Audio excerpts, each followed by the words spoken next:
तत्सवितुर्वरं रूपम् ज्योतिः परस्य धीमहि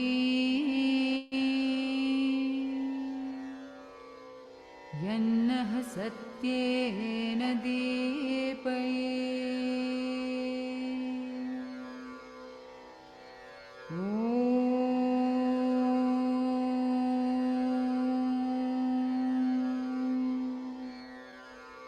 तत्सवितुर्वरं रूपम् ज्योतिः परस्य धीमहि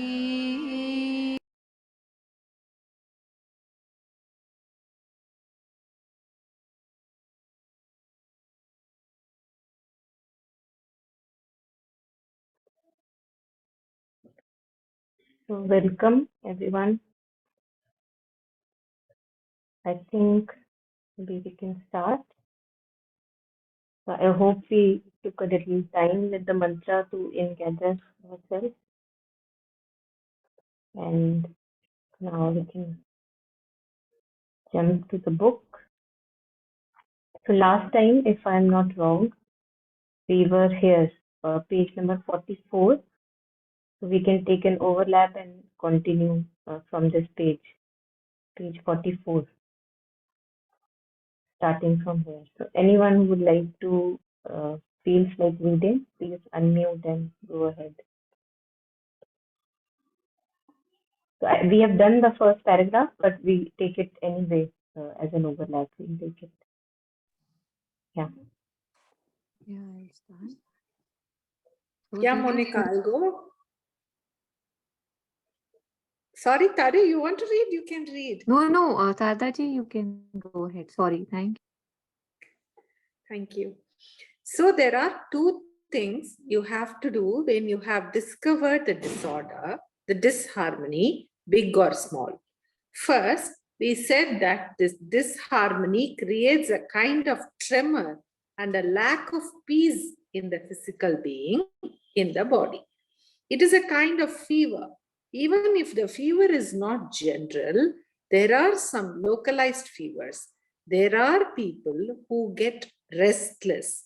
So the first thing to do is to calm oneself, bring peace, quiet, relaxation with a total confidence into this little corner, not necessarily into the whole body. Afterwards, you see what is the cause of the disorder. You look, there are many, but still you try to find out approximately the cause of this disorder, and through the pressure of light and knowledge and spiritual force, you re-establish the harmony, the proper function. And if the ailing part is receptive, if it does not offer any obstinate resistance, you can be cured in a few seconds. Yeah. Thank you, Shadaji. Thank This you. this paragraph we had touched earlier, but we can take more reflections. I think this part is really interesting to see that it's an active process. Usually, when we are down with any kind of fever or any disturbance in the being, we are like so we are very passive, like under the whole influence of that disturbance. So here, Mother says to bring peace. If we are bringing peace, it means it's an active process. And I am wondering that we should have cultivated that bringing peace earlier, so that we know when it's a troublesome time how to bring that peace down. So good to cultivate even when we are doing good. Yeah, so just wanted to, I think we did touch upon this bringing peace aspect last time, but somehow it's so relevant that I, first of all, forget that I have said it. And then, secondly, it's always good to remind to actively bring peace, to actively invoke and bring stillness in the body, which I feel it's like a tussle. Like there is a tussle going on. There is a restless part, and then you are actively trying to bring peace. At times, if you really experiment with it, do it, then you feel that as if there is a tussle going on. Sometimes this party wins, sometimes that party wins, something like that. Sometimes when we are very uneasy, then we may not be able to actually bring that peace down. We may not be able to. So it depends on the context to context thing and how much capacity I have. Yeah. So anything here? Anyone wants to add on? Yeah, when you was talking about peace, that how you felt it was very important, and of course it was. I feel the word total confidence here for myself. It's also like when I'm rejecting, say example, right? Like if I'm feeling something entering, and if I doubt, I feel the slide is created and it comes. But if I'm like that, no way, right? Not right now. And it listens. Like initially it feels like, really, is it happening? But then it becomes the way that you know that if you are strong, it goes through every time. That's the way. It's not it's not miracle. That's the mechanics of it. Like if we are using the terms that we are used to use, what am I choosing? Relaxation or just restlessness? Peace over fear. That's very strong. It needs a conviction. Just wanted to point that out. Yeah. True, true, very true. Yeah, very true. And regarding doubts, I think we have many little anecdotes where Mother and Sri Aurobindo actually talk about stilling the mental activity completely and just pushing away doubts if there are doubts regarding that. So yes, total confidence, very important. Yeah, and I must be convinced that yes, I want it. This is what I want, because usually we are so contradictory in between, in the being, that a part may be wanting, the other part may be resisting, want the illness. So yes, yes. And actually, if you see, this total confidence cannot come if the being is not unified to a lesser or a greater degree.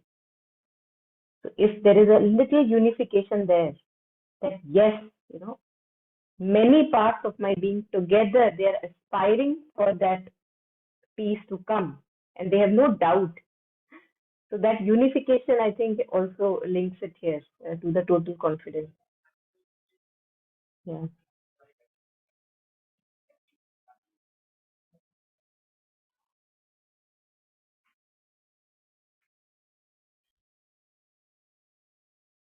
It happens when, for example, we are wanting to change the school of our children, or maybe move to different locations, change the job. Then many a times it happens that we may have got an offer, but something in us is not convinced. So then somebody suggests something, and then you begin to doubt, because a part of me was already not fully ready. So yeah, I see a resonance there also.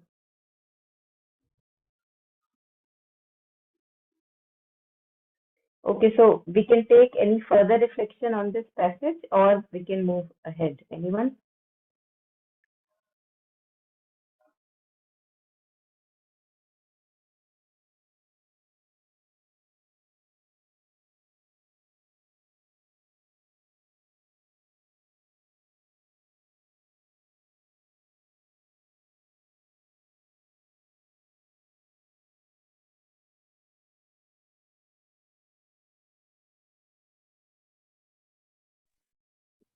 So, Monica ji, you want me to read this portion which is highlighted?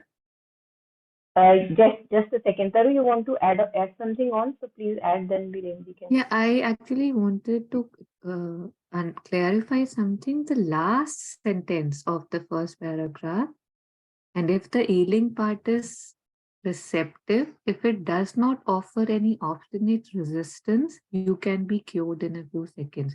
If we take the opposite of it, if the ailing part is not receptive and if it does offer resistance, you will not be cured.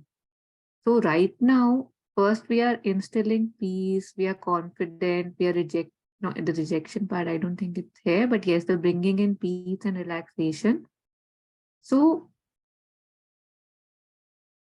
can you just elaborate, like the ailing part, why would it not be receptive? Like it's just like how we were talking a bit last time, that how sometimes we slip, sometimes we are open to, okay, ho hi jaye, let it happen, or there's no way it will not happen. So these are the doubts that would come and we'll accept it. That's what it's referring to, or is there something else also you see for the part to not be receptive?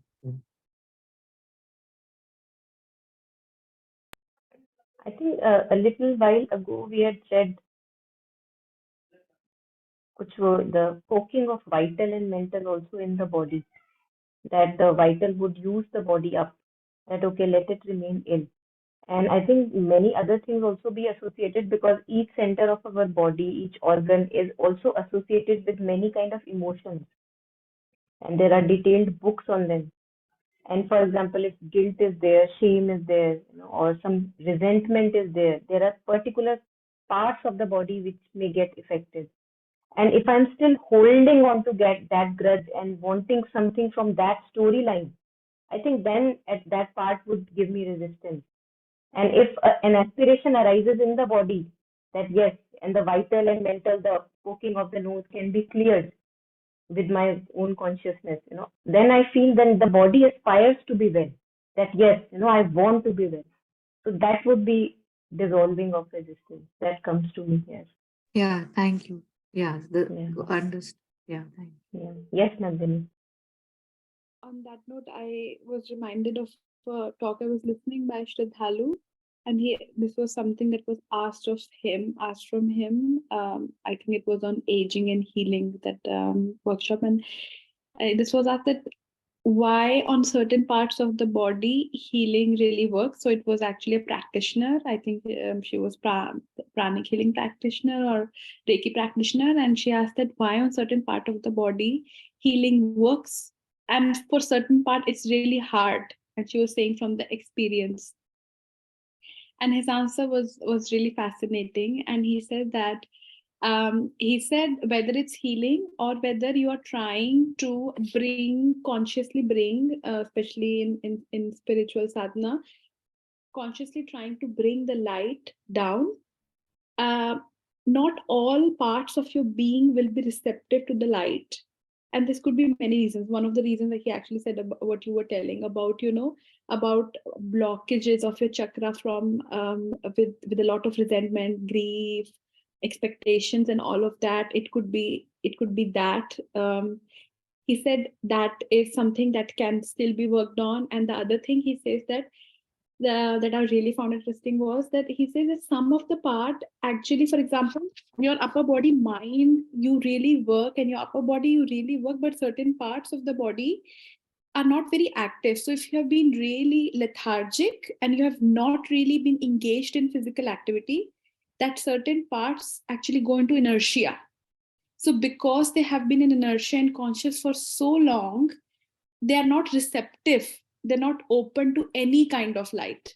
So that was something and he said that is why, if you see, mother has really focused, whether it was for school children or for the sadhaks in the ashram, she really focused that physical, not only physical but strenuous physical activities like running and sprints and this, so that when you do that, your whole of your body is engaged in it. Whereas when you do certain kind of asanas, which is also important, you are focusing on a certain point, certain muscle, certain this, but when you're doing extensive hit exercises, your whole body is engaged, and that's why the suppleness started to build.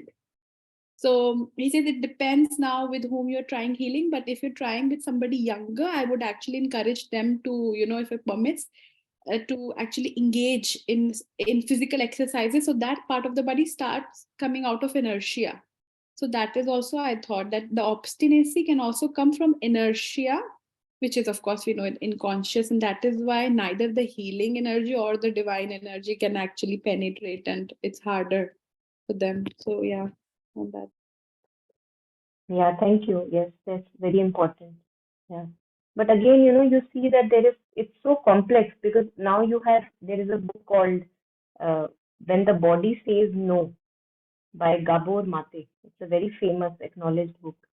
And he has done lots of years of research working with people, interacting with them, transforming, bringing them to light, addicts, severe addicts. So he also has studied many famous cases like Stephen Hawking or Lance Armstrong, who got a kind of a cancer also. He was like majorly into sports. Now he studies his case and he sees that although the body was absolutely active, there you have but the blockages that you were talking of, we were talking of that coming from childhood, many, severe blockages, emotions suppressed, and many things which were require healing. So as we understand so far is like it's the interplay at so many levels, and that's why every case is so different. But what you just shared, I think that's very important because any kind of physical regular discipline does activate the body, like makes it more conscious and gets it ready to aspire for life. So thank you for adding that. Yes. Yeah.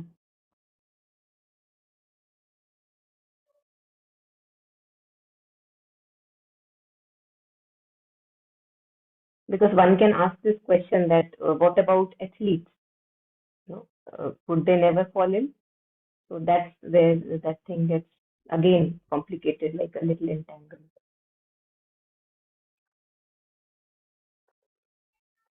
Yes. So now, Birenji, you wanted to read. You can please go ahead. Sure. Read this one. Yeah. Okay. So this is not always the case. Sometimes there is, as I've said, uh, a bad will. You are more or less on strike. At least you want the illness to have its consequences. So that takes a little more time. However, if you do not happen to be of particularly bad will, after some time, the force acts. After a few minutes or hours, or at the most some days, you're cured. Yeah. Thank you. Continue Yeah, further, or yeah, I think this much we take and then further later. Thank you. Any thoughts, anyone?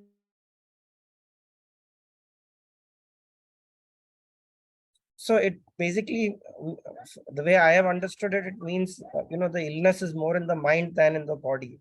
If you think you're cured mentally, you're cured physically as well.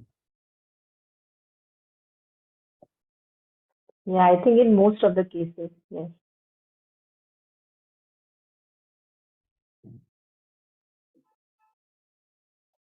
It's I'm finding it very amusing because it's like how we at times even adults act like a little child, with his mood and stubborn, like mad at mama or mad at papa or some friend, and then because of that vital, poking nose into it, then you want special attention. So at times we adults also do it. That if you're not wanting the attention or importance that the vital may need, as mother talks about it, then that bad will comes and the body doesn't want to be well. Like now I will show you, I will not be well. So that you realize how important I am, so something like that. So I think that we all adults also most I think in most cases adults, because children, if really a healthy conditioning is there, I don't think that would happen. But it can happen that because of the vital emotional need, you don't want to get well. So how mother says that if you are more or less on strike, at least you want the illness to have its consequences. So yeah, this will take a little more time. So, Monica, is there a way we can find out that we are on strike? I mean, we would not probably realize that, yes, I'm on strike. I would think that, oh no, I'm trying to be okay, but something is still not making me okay. I mean, this happens Yeah. only in illness, even other things in life also, like we are trying to kind of, not have negative thoughts, but still it seems that our mind is on strike. We are Mm. trying, but we are not trying. I mean, Yeah. seems on the upper level that yes, we are trying. We fool ourselves sometimes thinking that we are trying, but Yeah, actually, if you look deeper, we are not actually trying. So there also sometimes we are on strike and we don't even know we are on strike. yeah, yeah. I think you already said it yourself that uh, you saw that I may not agree, but something in me is resisting. So this seeing is there. So I think if at times that seeing may not work in the obstinate parts of our being, in most resistant, attached spaces of our being, where we may totally be blinded. That's why they say to have a kind of a company which keeps you towards light. So, for example, talking to a friend who would not fool you, who would say even if that hurts.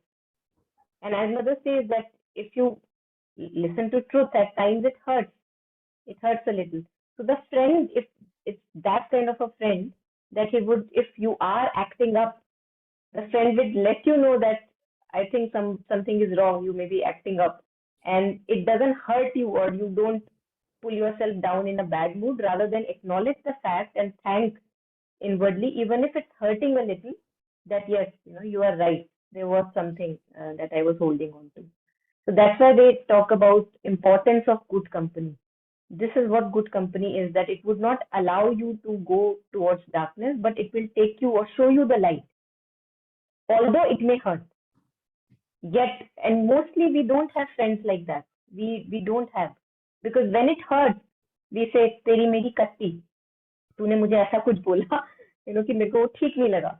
इतना सच कैसे बोल सकता है तू? Something like that. So in most cases, we don't have friendships like that, but it's good to have. I think it's possible to have friendships like that.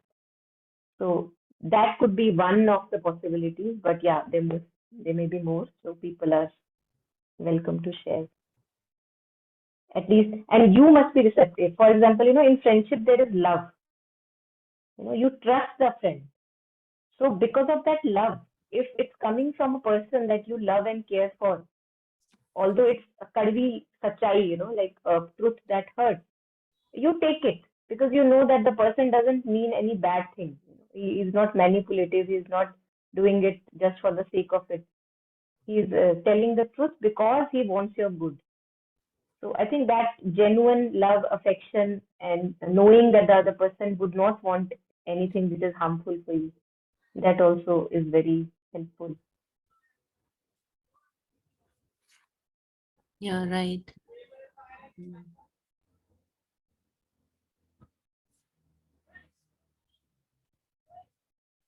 Yeah, and same thing if somebody else says in whom I don't have the trust, I may be like a wall. At times it may happen, not necessarily, because we may be open. If we are open, then we can take the guidance from anywhere, even if from my so-called enemy, I can take that guidance, right? But if I'm not open fully, if I'm open to in degrees, then it's helpful to have such a bit of a friendship with people in our life who are on the same path, similar path. Yeah. Otherwise, we can, if we are receptive, if we are open, we can have guidance from anywhere. And even if the person in front of you says something, it may hurt, but you get the truth out of it. And Kabir ji says one thing where it exactly tells this. He says, साधु ऐसा चाहिए जैसा soup सुभाए, सार सार को गही लहे, थोथा दे उड़ाए. तो किस बंदे ने किस तरीके से तुम्हारे ऊपर उछाला, उसकी तुमको इतनी परवाह नहीं है. उसमें सच्चाई क्या थी वो तुमने ले ली. You got only the essence of the matter. That okay, मेरी improvement कहाँ जरूरी है. Where can I improve? Where is the work required in me? That you took. And just the way he said it, how he meant something else, but he said something else, all that storyline you don't go into. So that is thotha. That is garbage. You just took the crux of the matter, that if that person said something, you may not be friends, very intimate friends with that person, but there was some pinch of truth that was coming, which you took and took for your progress. So that could also, we could be that receptive. We can be. Yeah.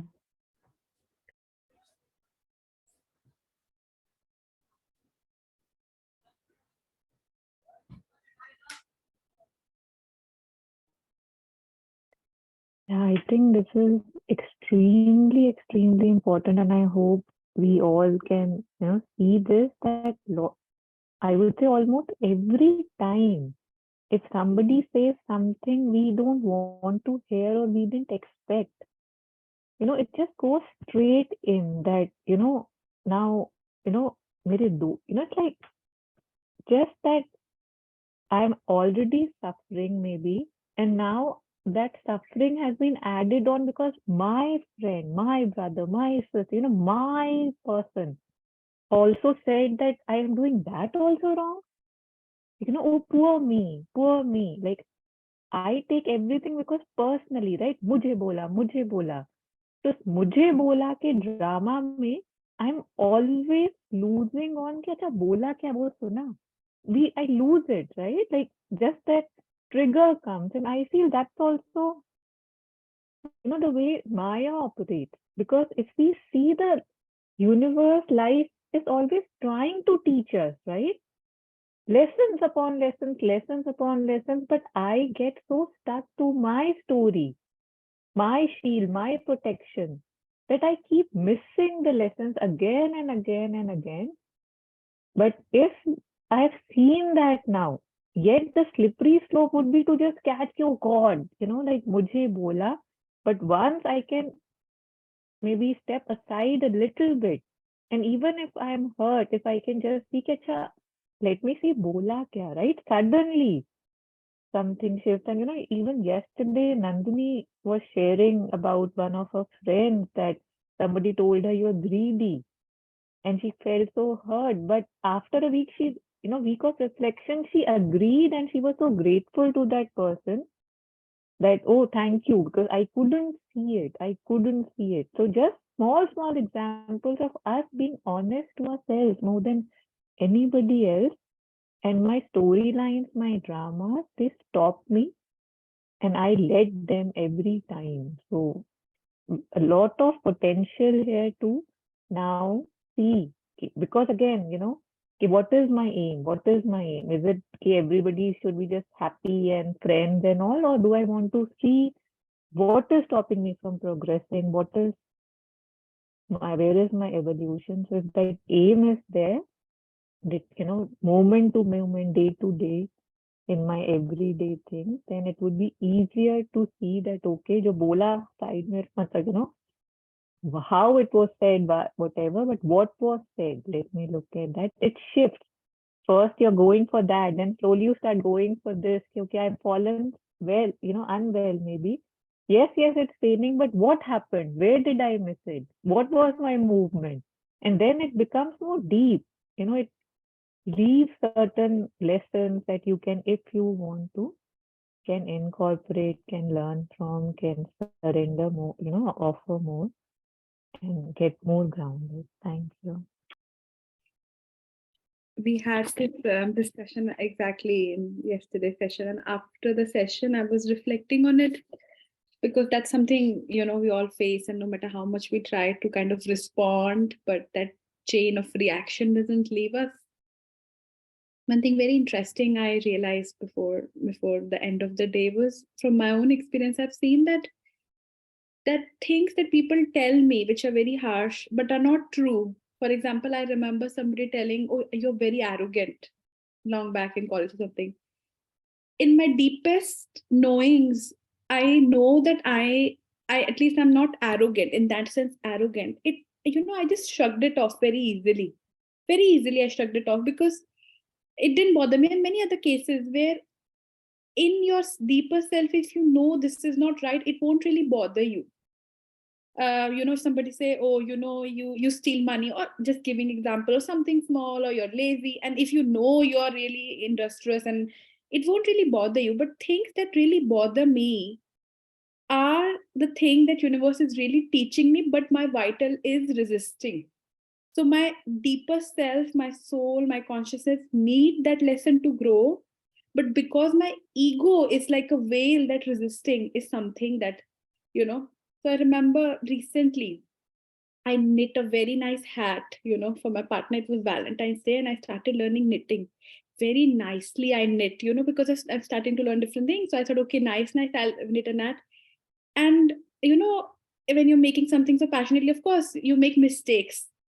And I remember with so much enthusiasm I came, oh look what I made it. And he's very straightforward and he said, ah, very nice, very nice. But see, this this mistake, oh my god, I remember the 2 days I went like, I like, Taru was saying, you don't think the critic, but why, I did so much hard work, like I learned knitting is not easy, so much. And he didn't appreciate, he didn't say, wow, he said, yeah, it's good, but not wow, the kind of reaction. And it hurt me so much.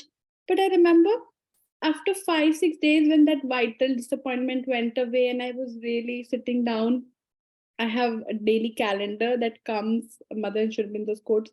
And that quote, something came on perfection and Mother's insistence on perfection, that how we need to be constantly perfected.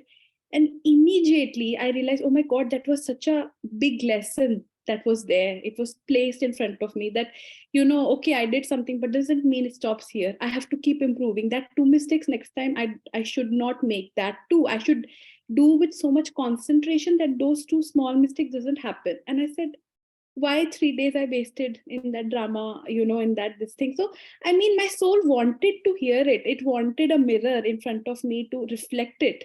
But my ego and my, this thing, and so many other examples. And when I look back in 5 7 months, sometimes it takes a month, sometimes days, sometimes this, I actually realized that things that really hurt me very deeply are actually things that I wanted to hear. Whereas things that didn't bother me, I was able to shrug off. If I really sit down and look, I say, yeah, that was something I didn't actually need it. It was something that was not, that did not come as a lesson.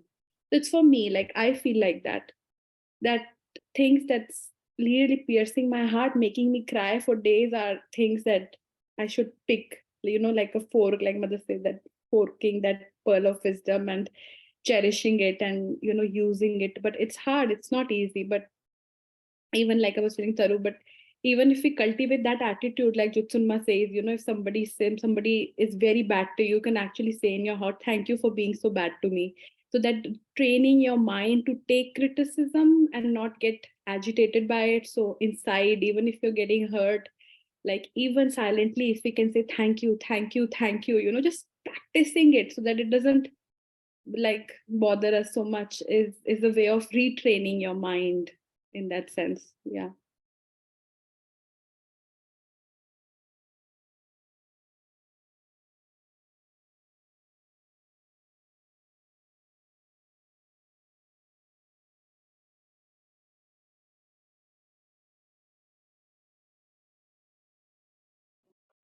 Yeah, anyone else?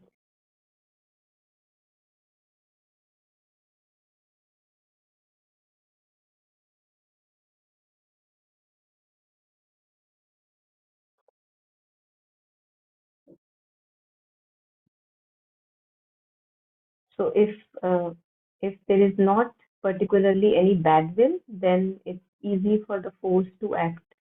However, if you do not happen to be of particularly bad will, after some time the force acts. It may take some time, but then we are receptive and porous. After a few minutes or hours, or at the most some days, you are cured.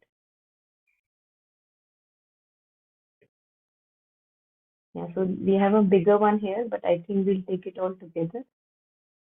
So anyone who wants to read, please go ahead. Now, I can do it.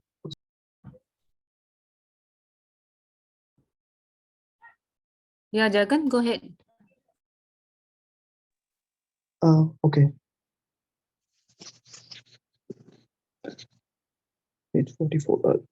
Now, in the special case of attacks of adverse forces, it gets more complicated because you have to deal not only with the will of the body. Note that I do not accept the argument of those who tell me, but I do not want to be ill.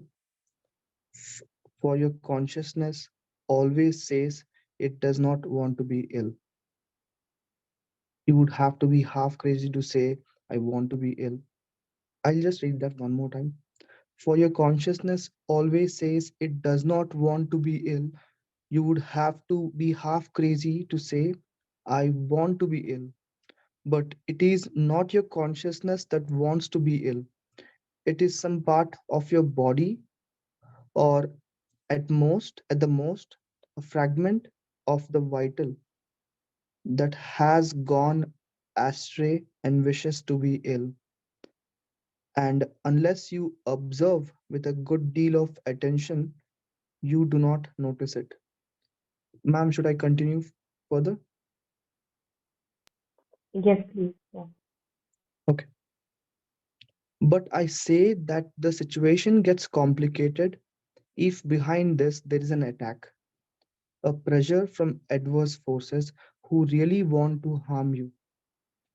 You may have opened the door through a spiritual error, through a movement of vanity, of anger, of hatred, or of violence, even if it is merely a movement that comes and goes, that can open the door.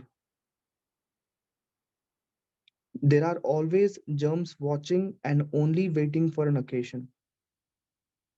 That is why you have to be very careful. Anyway, for some reason or other, the influence has pierced through the shell of protection and acts there, encouraging the illness to become as bad as it can be. Then the first method is not quite enough. In that case, you have to add something. You must add the force of spiritual purification, which is such an absolutely perfectly constructive force that nothing that is in the least destructive can survive in it. If you have this force at your disposal, or if you can ask for it and get it, you direct it on the spot, and the adverse force usually runs away immediately. Because if it happens to be the mildest of this force, it is dissolved, it disappears, for no force of disintegration can survive within this force.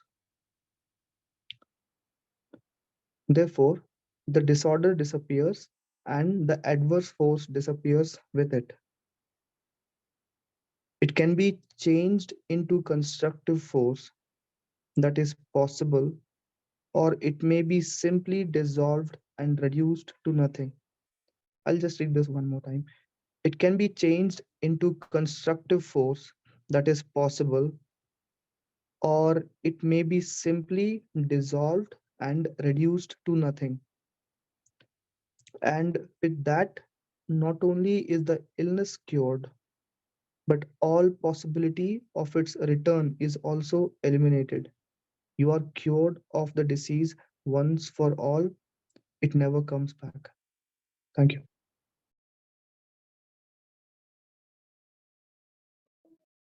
Thank you. So we can slowly take reflections, although it was a big bit, but we'll just take it little by little.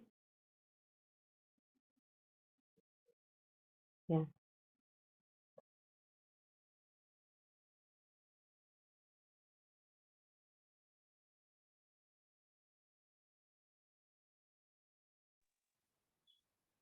Yeah, I have something that happened recently. So, so this was, I had to go somewhere early in the morning, and it was a barren land, right? And it was a little cold, and I didn't carry any a sweater or something, which I usually do. So at that time, like I felt my body becoming really stiff, like it has always been that whenever I've been to such places without a sweater, I catch a cold or something and I fall ill. But at that moment, I didn't realize why my body was so stiff. And then I realized after some time that it was such a strong suggestion that, I'm going to fall ill, right? Because I don't have what I used to have. And because I have to sit there for some time, like an hour or something, then I'm going to fall ill. I'm going to catch a cold. I need to have a sore throat and all that. And then parallelly, I remembered like this passage of the mother saying that if you don't want to fall ill, then you'll have to reject it. You'll have to keep saying, no, I want to be well, I want to be well. So then while I started doing that, I realized that because we're not trained to do it, right? That voice where it said, I want to be well was so small as compared to the suggestion of saying, no, this is how it has to be. Like you should have carried your cold clothes because this didn't happen. Like, it's like a compulsion for it to fall ill. And then this fight was going on for some time, almost a day actually. And then I already got the sore throat symptoms. But even then, like I wanted to keep up the experiment and see like how far it goes. So after, another day, I continued by saying, no, I want to be well. No, I will not fall sick and all that. And I felt that at least for like 4 or 5 hours, it was in the same position. So it was neither getting worse nor was it getting better. But and then yeah, after that I realized that it is too difficult to stop it, and then I fell in.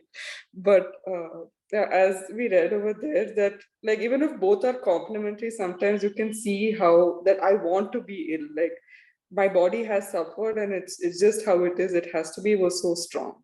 So yeah. Yeah, very relevant. Yes, thank you. Good to see the whole process as you explained. You saw it happening in front of your eyes. So Yeah. beautiful to observe that. Yeah. I think that's why mother says that death is a old habit, it's a bad habit, because cells, as if they remember that no, there is no chance, I have to die. So it feels, as you rightly said, that it feels very weak when I say that no, I am not going to die. It feels very weak in front of that, no, you have to die. Yeah, because of that old habit. Yes. And that's why affirmations work for many, many cases. If you see, if any one of us have worked with affirmations, I have, when I was initially diagnosed, I have, and I also, it's like a part of me is saying that you are not well. And now you are saying, no, I am full of light and I am fully healthy. And that part which says, no, you are not well, actually feels very bigger and greater in the beginning, when you are affirming something bigger and positive. But one has to continue doing that if one wants like a greater vibration, as mother says, that if there is a lower vibration, you have to take care of that with a greater and more powerful vibration. So one has to keep at it. Yeah, but it was beautiful. Yeah, thank you for sharing. Yeah, anything anyone wants to add on?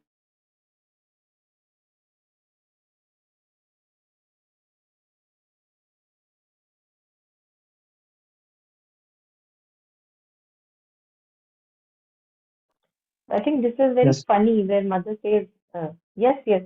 Devin, please go ahead. I just Yeah. spoke because no one was. Yeah. Yes, Monica ma'am. Namaskar. I know it's been a while I saw you. I hope you're doing well. Yes, thank you. Thank you. Please go Yeah. ahead. Yes. So when I was reading this and I saw that when the illness kicks in and we need to bring the force. So I've never been able to do that to begin with. But during the COVID doses, they would tell us that once you get the shot, you will you'll feel sick and you'll have to rest for 2 3 days. So back then I used to work like nonstop. I had worked nonstop and I couldn't afford a day off. So what happened is that I got my dose and then someone at work said that your insulin level might drop, so try to eat a peanut butter sandwich and then take rest. But my problem is that if I take rest and if I get ill, then I have to skip work the other day, and I did not want to.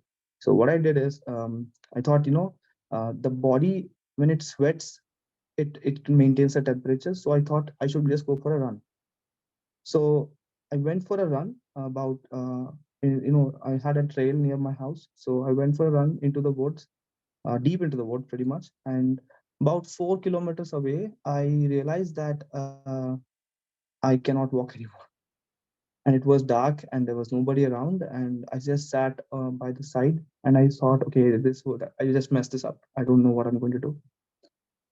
And I think I think that's when I called for the mother. Like I just say, mother, just help me out.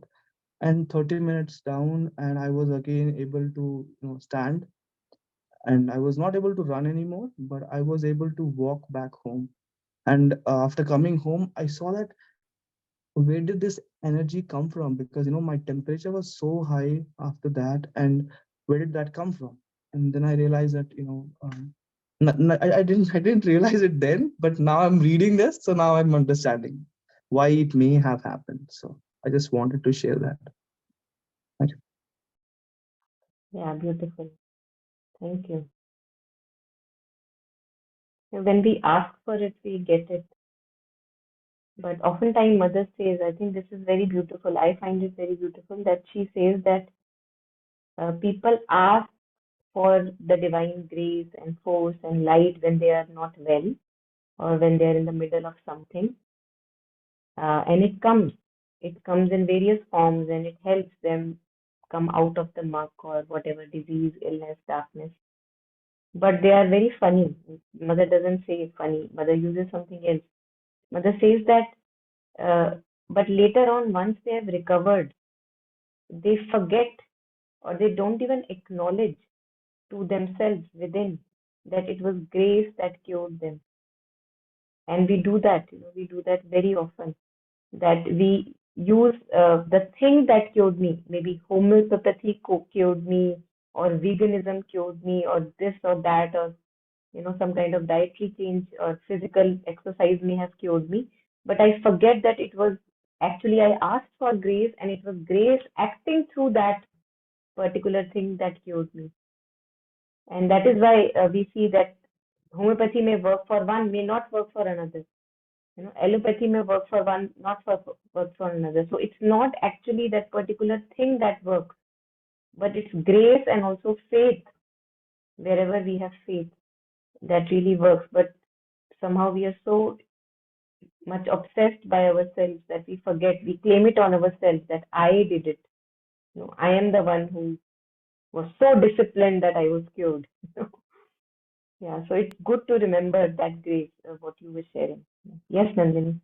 Can I ask a question?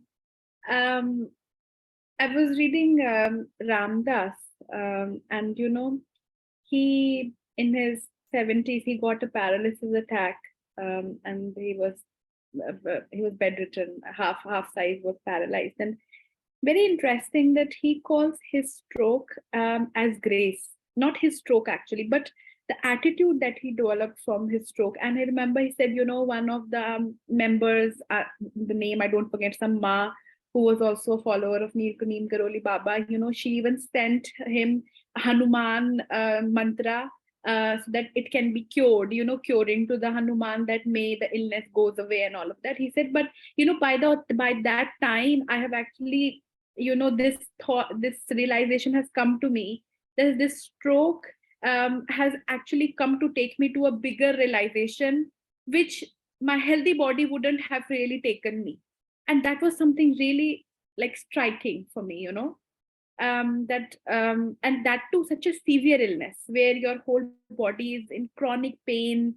And but actually when you see his life, I actually see his talks more humbling and compassionate during that period of the time.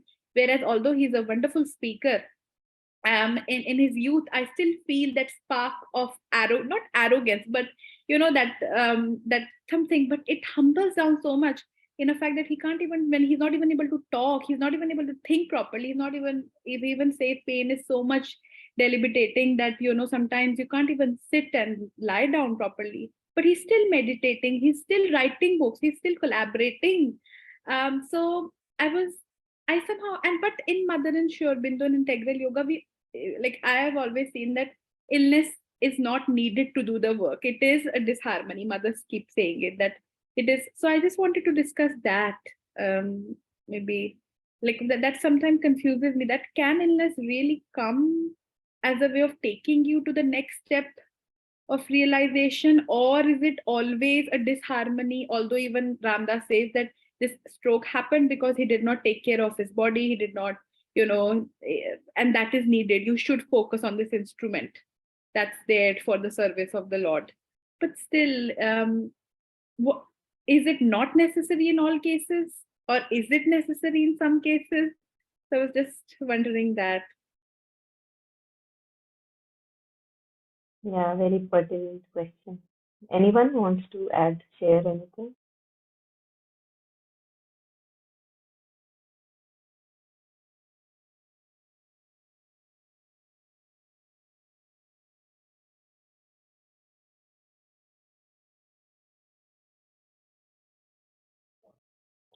I think one thing which comes to me in the meantime while nobody is sharing is that I'm always up in the air.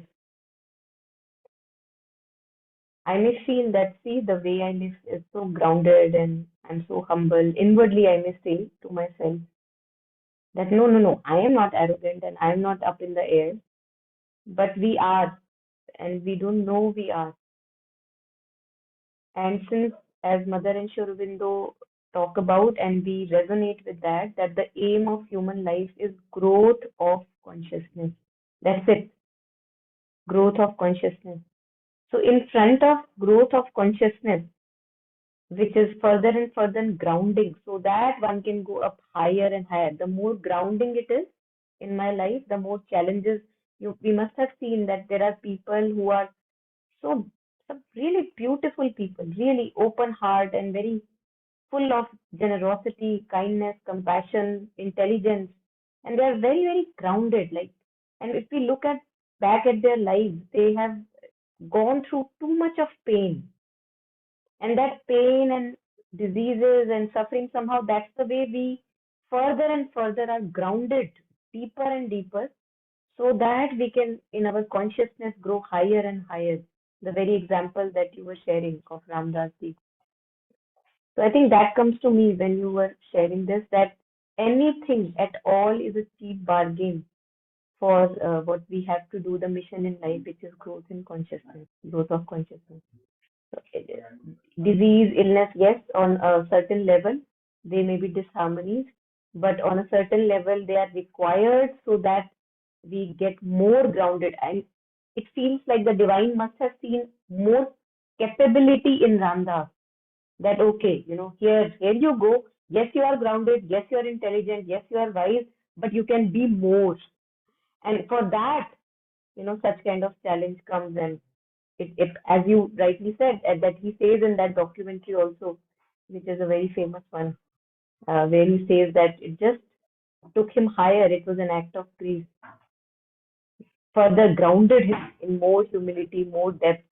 And I remember his mala. He used to do a japa constantly. Somebody was sharing with me that there was somebody's grandmother, I believe, and she was like losing consciousness and in a very dilapidated state. And yet she was doing like this. She had no beads in her hand, but it was such a habit of hers that even in that state, the only thing that she was doing is like doing the beads of the mala. Wow, I was like just startled looking at that. So I yes, even like that's something that really touches me. Like I feel, my goodness, like here are we on small things in life. How much frustrated do we get? How easily we lose the peace. And here are the big examples. I was even reading the book that you sent with Naroda on Sri Aurobindo, especially during his last days of illness. We have Ramdas. I mean, even that, in that case, when your body is giving up, this pain is just maddening. Even then, you can be so peaceful. I mean, that's what our example of human living, and yet we are caught in such frivolities. And yeah, so it's sometimes it just pierces through my soul, like that we can achieve that. So these small things we should really shrug it off as easily as we can. yeah.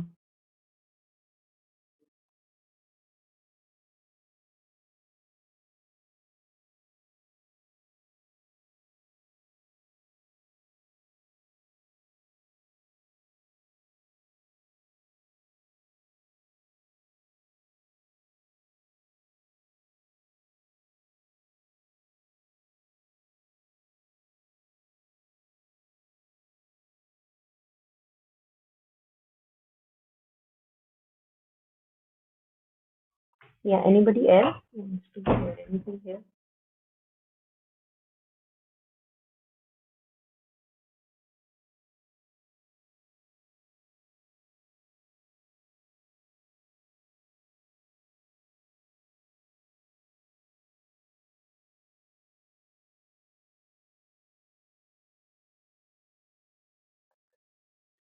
So yeah, I was sharing that this, this part where mother says, I think this is also very interesting because mother says that you would have to be half crazy to say, I want to be ill.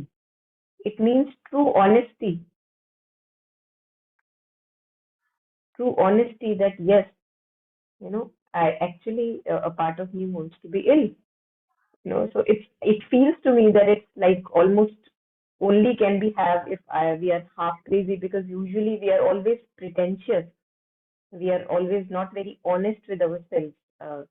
Most of the time, blinding our own self, not looking at things clearly. So this was also very interesting, that I would have to be half crazy to say I want to be ill. But then mother says it's not your consciousness that wants to be ill. It is some part of your body. And then, as she was sharing earlier, a fragment of vital that has gone astray and wishes to be ill. So from time to time, to look at this fragment of vital, and to that's why I think in Mother Sri Aurobindo's yoga we talk about psychic coming forward, because then it's easy to counter the effects of vital, which may want to take us astray, but the psychic, since it is like a magnet, pulls towards the divine. It is pulls toward the mother. Then it's easier for us to reject that estraying of the vital, when that becomes more and more, the pull towards the mother more and more. Otherwise, it can be challenging. Yeah.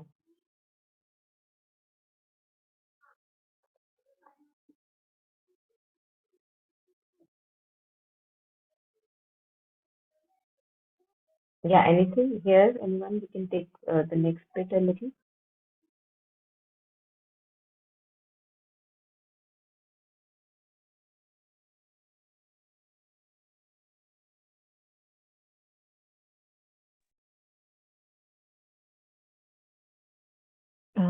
What you just shared, just reminded me of something about that central hole. Like this morning, I was sitting and again, trying to bring my attention to the heart or above the head. And I didn't sleep well. So the brain was a little woozy and, it was just, I just kept noticing that how I'm getting lost and strayed again and again, like, which is not very commentable. I mean, the thoughts just came, but today I was actually just moving with them again and again and again. And suddenly I realized that, if somebody would ask me, are you a patient person? I would say no, I'm very impatient.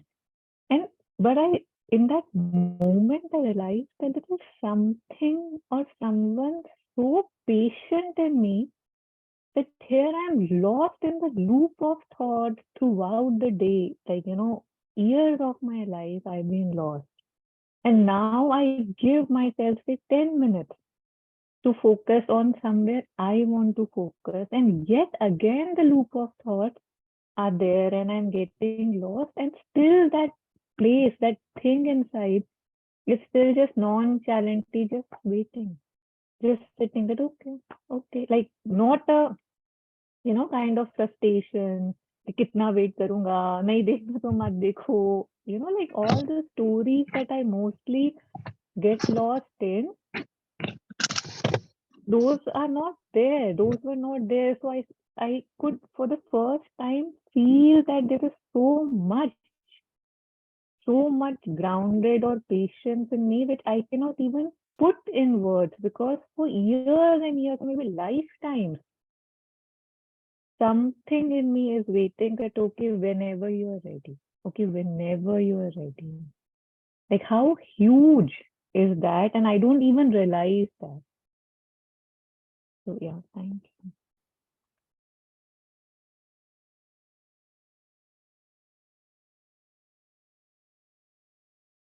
There is a poem by Sri Aurobindo, The Dream Boat. I think we read that. Remember? That is, I think there are a few lines in Savitri also which talk about this patience. And this is the quality, as Mother says, this is the quality of the divine presence within us. This is the quality of psychic, and this is the difference between a true aspiration and desire. That a true aspiration can wait forever once it knows that this is where I have to go. It can just continue, no matter how many turbulences are there, because that's the part in us which you were sharing. That's the part in us which has the true aspiration. Although each part of us can develop aspiration, there is mental aspiration, vital, physical, but that psychic aspiration, and the quality of that witnessing purusha, which is like a very, what you were sharing, that it just wait, wait, wait, wait, wait, wait.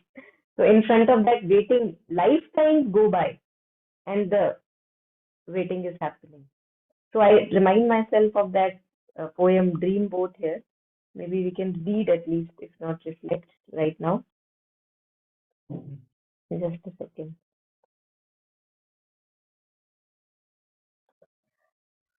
So there it talks about how we are given these opportunities, and yet we have more important things to attend that we attend, and yet it goes on and on. So let's see. Okay.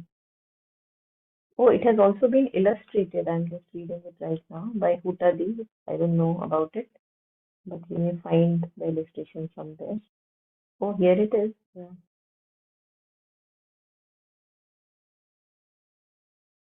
Interesting. Yeah, so let's go through this little poem. It's a very short one. Anyone who would like to read? It's like how we constantly get these callings from the divine. Yes. Yeah, I'll read. The Dream Boat. Who was it that came to me in a boat made of dream fur, with his flame brow and his sun gold body? Melted was the silence into a sweet secret murmur. Do you come now? Is the heart's fire ready? Hidden in the recesses of the heart, something shuddered. It recalled all that the life's joy cherished. Imaged the felicity it must leave lost forever. And the boat passed, and the gold god vanished.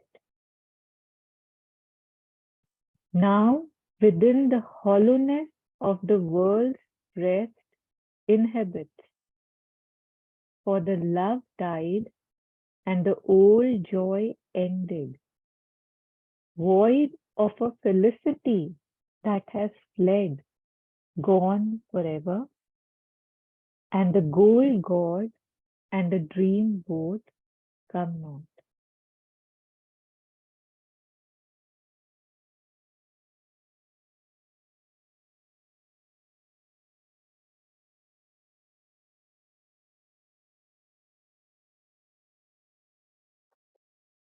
So I think it's a very beautiful description of how we keep on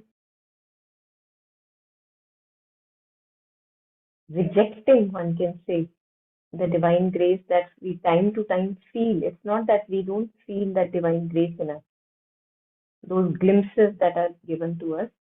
For what is it doing while the divine is waiting? It recalled all that the life joy cherished. Me and my lollipop. Me and these little things which I may have to lose if a new consciousness starts.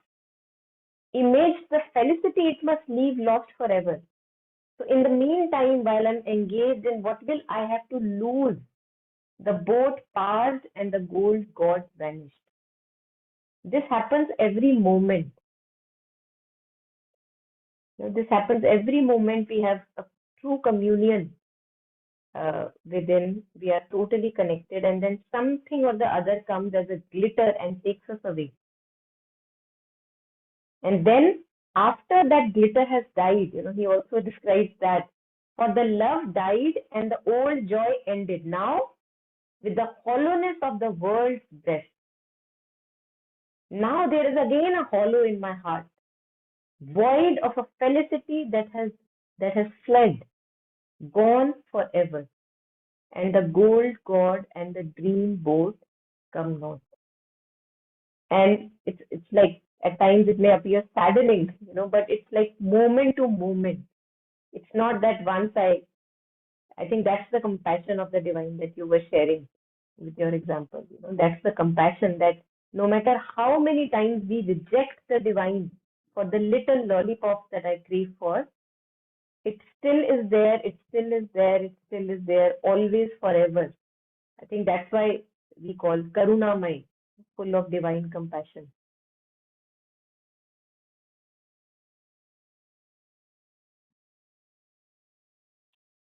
Yeah, it's quite a spooky, goosebumpy poem. Yeah.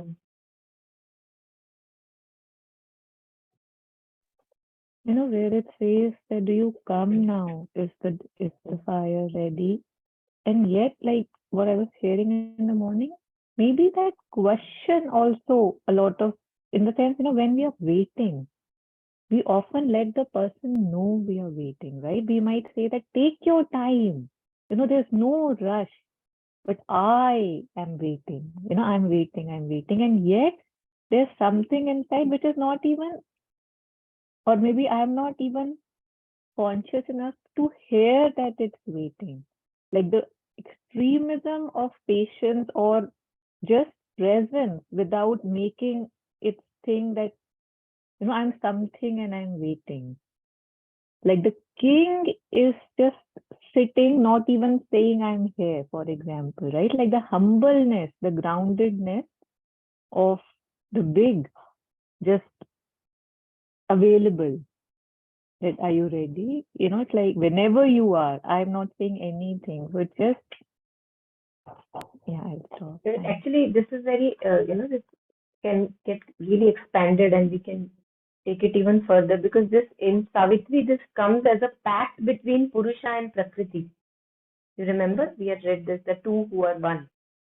So it is a pact that has been signed that I am in the background. I will not make myself feel that I am here.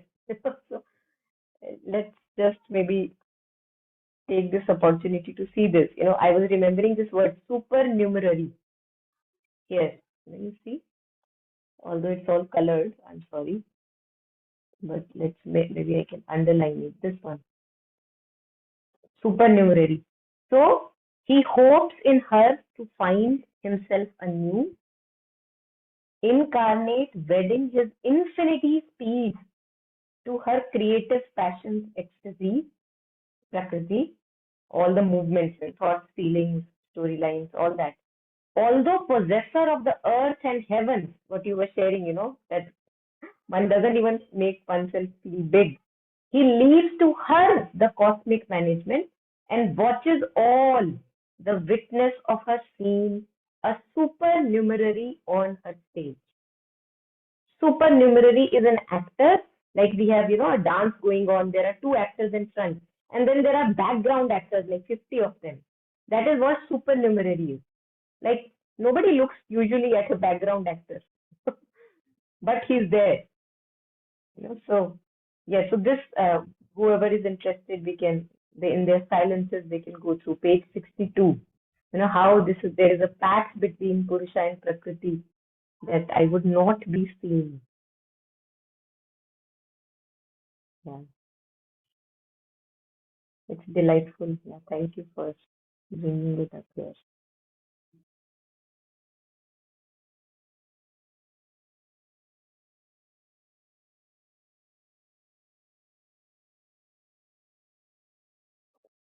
So yes, I think we can maybe cover this a little today itself. But I say that the situation gets complicated if behind this there is an attack, a pressure from the adverse forces who really want to harm you. So there are layers and interplay of forces which may, in our ordinary consciousness, we may not be available to or conscious of. You may have opened, now we have to see that how we open the door. You may have opened the door through a spiritual error, through a movement of vanity, sharing with others how great you are, or feeling about oneself that look, me, the big one or the famous one or whatever, the one who knows, a movement of vanity, of anger, of hatred, of violence. And these are all movements coming from usually the ego consciousness. So whenever we act through the dictate of ego consciousness, as if we are making a free way for the adverse forces to come and attack, who are always usually around. Even if it is merely a movement that comes and goes, so it may just have happened and then you're not following the dictate, but it happened. So Mother says that it may merely be a movement that comes and goes, but that can open the door. There are always germs watching and only waiting for an occasion. That is why you have to be very careful. Anyway, for some reason or other, the influence has pierced through the shell of protection. And I think this shell of protection, that's why we talk of gratitude. Again and again, we kind of touch upon it, that we don't even notice that in general, we are relatively healthy, aren't we? And as Mother says, when somebody asks that why it happens in airplane accidents, that some people are protected because of grace and some are not. Why is it like that?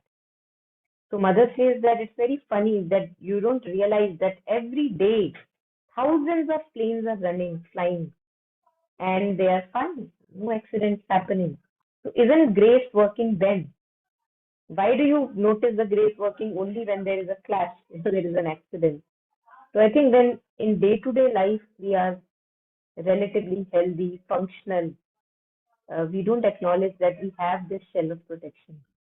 So just to remind ourselves to be grateful for that rather than to take it for granted. Yeah, so when this shell of protection is appeared and acts there, encouraging the illness to become as bad as it can be. So, I mean, we can just be open to this. We can be aware now that we have read the words of Mother, that this is something that we do unwantingly, which we can stop maybe, or become aware of. Yeah.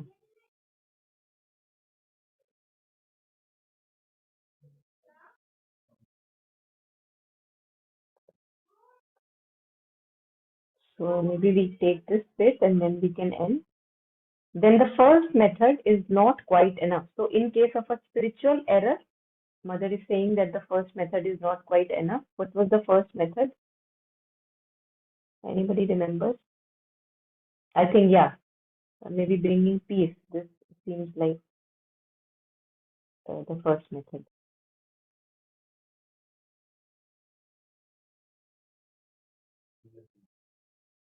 Yeah.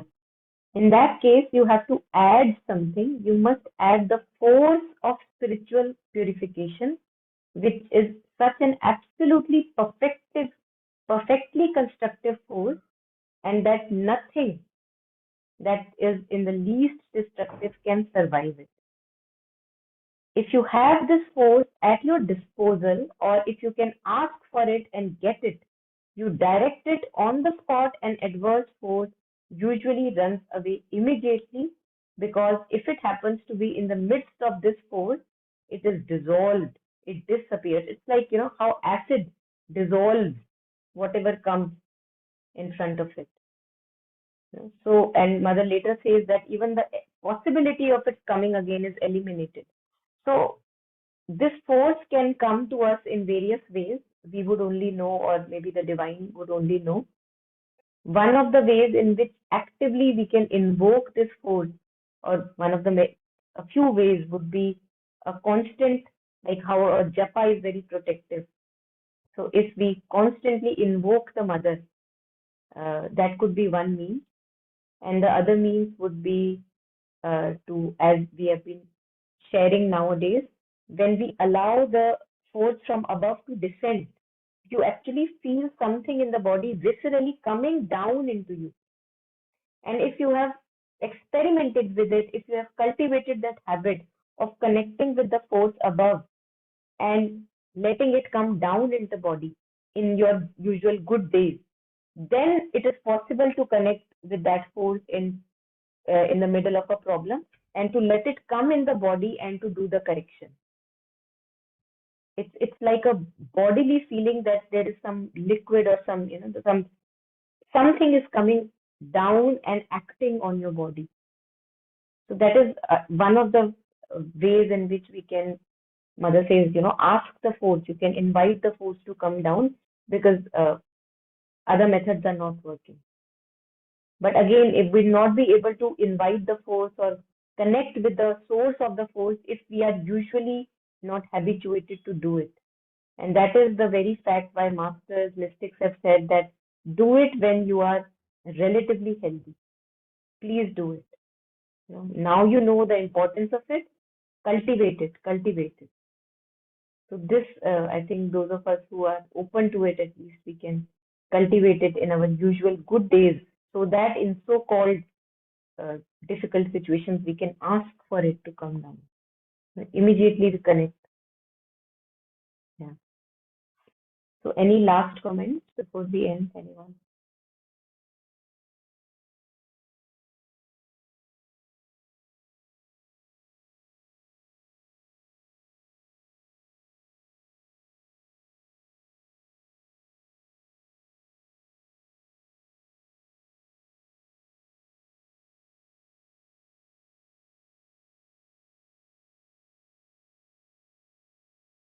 Just maybe leaving it at that note, that wherever we feel that in our body we are feeling the divine force coming, whether it could be a japa, it could be anything connecting with the above, consciousness above, connecting with deep in the heart, where you feel that the force comes and responds to your call.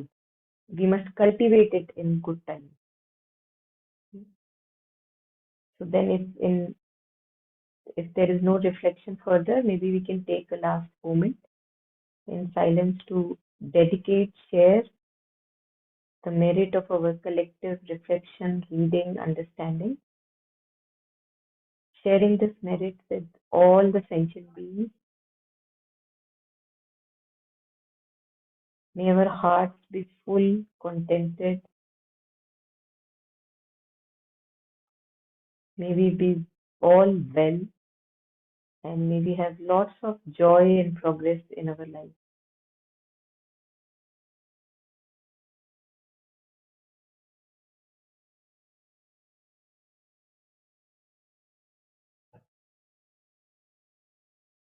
Sharing our merits with everyone.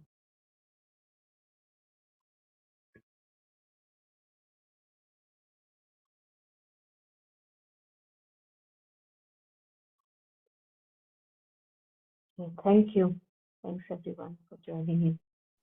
Thank you. Thank you. Bye.